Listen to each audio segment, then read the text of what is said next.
then scene 4, which is the great ending of the story, because with all of that behind us now, chapters 21 and 22 of Revelation give us this picture of what is coming ultimately, the coming of the real new age, Revelation chapter 21. Now, all kind of great things we're told there.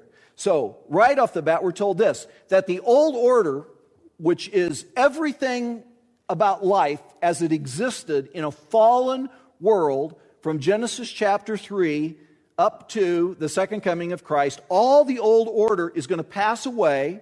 Therefore, there will be no more death, no more suffering, no more mourning, and no more pain. Because all of those things that bring misery and pain to life on the planet are part of an old order that one day, because of what Christ has accomplished and because He returns, is all done away with, and a new order is instituted. No more stock market. No more elections. Anyway, and everything becomes new is the message. And so all of these new things that come with, this age to come, new body, we're told, that this body that we've been given was never designed to operate in this new kingdom that God is going to create. And so in 1 Corinthians, Paul makes the statement that the resurrection body, the body we ultimately will receive one day, is epouranoi. It means fit for the heavens. So that we will have a body that doesn't have pain, doesn't have suffering, isn't corruptible, and is designed for us to live in forever in this new age to come. We also know that we're going to have a new mind. And so 1 Corinthians chapter 13, Paul makes the statement that, that everything we know about God and life and everything now is kind of like looking in a dim mirror. And remember, in those days, a mirror was a polished piece of metal. It wasn't even a piece of glass like we have today where we can see a pretty good reflection. Then everything was a little fuzzy, And so what Paul is saying is, we only know kind of a fuzzy image of what is really true, but one day we are going to know fully, even as we are fully known. In other words, we're going to have the mind of Christ in this age to come. And you can speculate in all kinds of ways, but scientists believe we generally use less than 10% of the capabilities of the human brain in our fallen life, and it's almost as if the power of the mind is so amazing that God created it with these incredible capabilities, but when the fall came, it's like He put a governor on it. Okay, I used to drive an old VW bus, and it had a governor on it, and about the time you hit 10 miles an hour, all the power went out. It had this, and it's like God has put a governor on the brain, and there isn't going to be any governor in the new mind that's part of the new body. And really, in a sense, we're going to have a new spirit, because we will be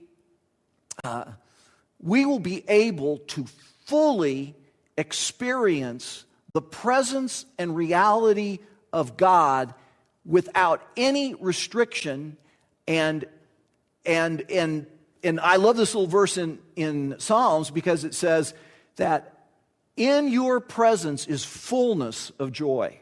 That one day our spiritual capability is going to be totally unleashed, and it's going to be unleashed in an environment that we're going to see where God is immediately accessible, present, and we will have an experience of His fullness in our lives that we can't even imagine.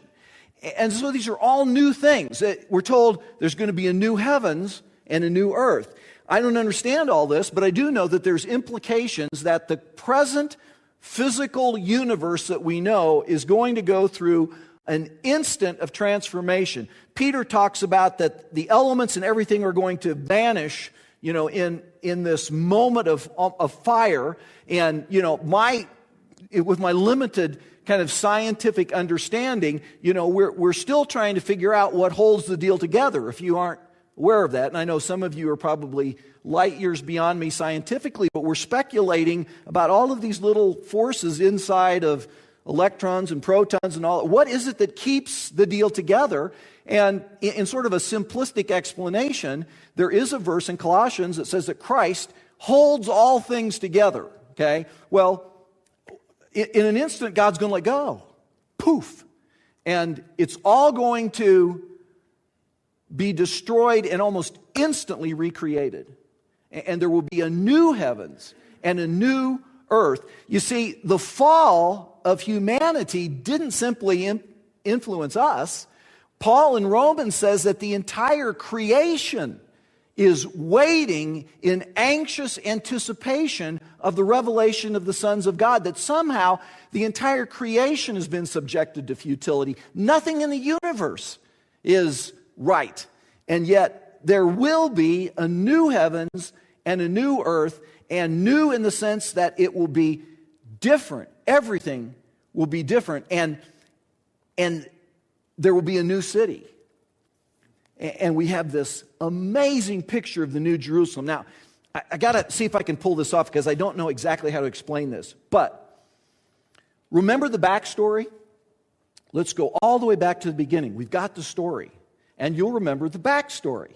Genesis 1 through 11. Creation. God creates this amazing universe and creates us. And there is this environment that's like a garden, and there's fellowship, and it's utopia, and all of our needs are met, and then the fall takes place.